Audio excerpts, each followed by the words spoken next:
uriya pingu. J'ai besoin d'elle, c'est ma seule chance d'aller au tribunal. Ati mana nyine bufasha uriya mungu n'ubwo buryo bwonyine niyo mahirwe yanjye yo kugera mu rukiko. Mais tu vas pas aller témoigner, t'es pas sérieux. Ati utambwiza ukuri ko ushaka gutanga ibimenyetso. Si je le fais pas, je suis mort. Ntabwo ninabitanga ndi umupfu ariko. Ngomba gutanga ibimenyetso. On est à l'abri ici.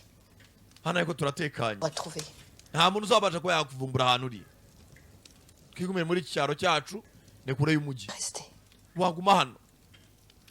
Avec toi? Ngumane nawe se mukecuru. Uzurumva yari iri iterambere. C'est mieux que d'être une balance. Ati byaro utakugira ngo ugume wihisha ukaza ukabana na nyoko hano mukicana mu nzu imwe. C'est pas comme ça que je t'ai élevé. Kuko mama wawe niwe wakureze.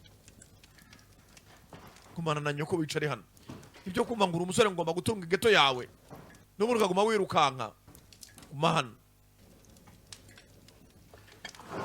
Rangije hano. Sasa maniga ori no gufuha. Kumana cya giti penuka ari kibogare pourquoi? Nta makuru afite. Dore ukuntu email imera gucamo nani kumbere kuzuba rya rukamba kubera gutitira n'ubwoba. Maniga akoze mu gakote abonamo business card yande ya O'Neil yo muri NCU. Will O'Neil. Kumbe cha Will O'Neil tukatwa abo twarabye filime nirwo rugambanyi. Nirwo ruha ibyiye biki amakuru y'ibigerwaho muki muri National Crime Unit. Aya bas.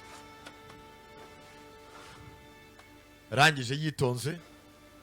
Sasa ni gikurikirana iki? Muhamagare. Mbabwire yuko umugore wanjye namubonye. Well, Will. Ego. this is Ollie, Amber's husband. Uyu ni Oli umugabo wa Amber. Ollie. Itavayo. Oli. Hans phone is back up. Telefone ya Oli isubiyeho. Sorry. Muyukuru hano yabiherereye. There's nothing. N'ikinyakuba ntacyo. Wait. Nari mangayitse. Umeze neza. Sasa abantu bose bakora iperereza atangiye kuba yakura telefone ahantu iri akubaza ibintu by'amafuti kugira ngo yakudiniza.